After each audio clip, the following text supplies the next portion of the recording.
आम्हाला या ठिकाणी सत्ता मिळाली पाहिजे, ती स्वाभिमानातून मिळाली पाहिजे। आणि या एका विचाराने बाळासाहेबांनी महाराष्ट्रामध्ये गेले 40 वर्ष या ठिकाणी राजकारण केले। बाळासाहेबांनी सिद्ध करून दिलेलं आहे की तुमच्या आमच्यामध्ये दोन गोष्टी या ठिकाणी निर्माण केलेल्या आहे। पहिलं निर्माण केलेलं तुमच्या आमच्यामध्ये विश्वास, आणि दुसरी गोष्ट निर्माण केली तुमच्या आमच्यामध्ये राजकीय स्वाभिमान। आणि या राजकीय स्वाभिमानातून बाळासाहेबांनी हे सिद्ध करून दाखवलं की आम्ही सुद्धा सत्ताधारी होऊ शकतो।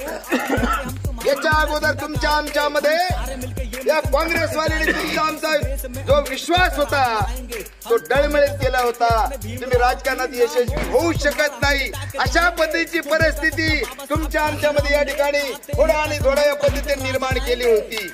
परंतु बाळासाहेबांचं आपण अकोल्याचं राजकारण जर बघितलं तर आज देखील बाळासाहेबांची अकोल्याची जिल्हा परिषद